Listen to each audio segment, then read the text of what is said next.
Нийслэлийн 18 дугаар сургуулийн 12 дугаар ангийн сурагчид гутлын хайрцагдах шинэ жил аяныг санаачлан 5 дахь жилдээ зохион байгуулж байна. За өнөөдөр зорилттой бүлгийн 70 хүүхдэд сэтгэлийн бэлгээ гардуул өгсөн юм а. За сурагчид бэлгэндээ сэтгэлээ шингэн өөрийн гараар оролтны хийж жигэн мэгхийн урмын хөвгтөө захиа бичдэг байна. Гутлын хайрцагдах шинэ жил хандив аяныг анх эмнэлэг твтэж байгаа хүүхдүүдэд сэтгэлийн дэм өгөх зорилгоор эхлүүлжээ. Бэлэг авч байгаа хүүхдүүдийн баярлаж байгаа мэдрэмжээс урам авч сургуулийнхаа хэмжээнд зохион байгуулдаг болсон маань мөн энэ жил бэлэг өгдөг хүүхдүүдийнхээ хүрээг дэлжээ. Энийний цаана бол яг өөрт байгаагаа өрөөл бусдад өгье тий. Тэгээд нөгөө хамгийн гол нь нөгөө бид нар яагаад ингээд эмнэлэгт байгаа хүүхдүүдэд өгдөг вэ гэхээр яг зул сарын баяраар айгу уйтгартай ямар нэгэн тохиолдолд гэмтлийн эмнэлгийн хүүхдийн засагч юм уу эхнэр засгийн төвийн бид нар болохоор зүрхний игэмшлийн засгийн хүүхдүүдэд өгдөг. Яагаад бол тэнд бүх 18 аймгийн хүүхдүүд ирдэг. Яг одоо нэг 7 хоног хэвчиж байгаа үед нь нэрийг аваад өөрийнхөө нэртэй ингээд очихоор баярладаг.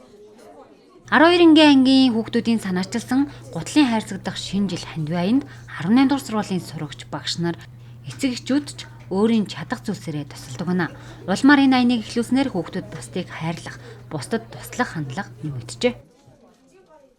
За энд бол одоо ингээд хүүхдүүдийн маань өөрсдийнхөө гараар нэгсэн оролт байна. Тэр хүүхдийн тархийг хөгжүүлэнгээ давхараас хөгжилтэй байлгах үүднээс үлгэрийн ном тэгээд нэмэлтээр буддаг ном гэх мэтчлэн бас нэмсэн байгаа. Хүүхдүүдийг баярлуулах байгаа. Тэр хүүхдүүдийн шинэ жилд нь илүү өнгө нэмж, ад жаргалаар бэлхуулж, инээд хөөргийг илүү их нэмж баярлуулах байгаа учраас бид тэдэд үнэхээр ингээд сэтгэлд тийм хансан, баярлсан, өөрсдөө бахархсан мэдрэмж төрдөг. Дагдлаа явах тэр айгаа өөрөө их баярлалтай юм билээ.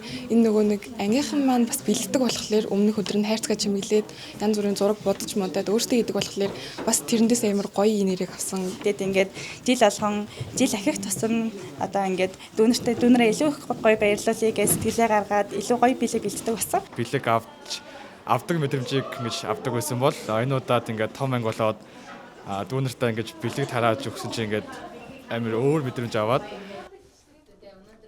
Сурагчид сахарын агуулмж өндөртэй амттнаас татгалзаж өөрсдийн сэтгэл шингэсэн бэлгийг бэлддэг байна. Үүнд оролт нэхэн буддаг ном, үлгэрийн ном хэвлүүлж бэлгэндээ нэмжээ.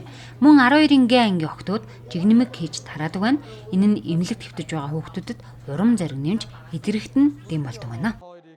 Маш сайн байсан гэж сонсоод ингээд бэлэг өгж байгаа шүү.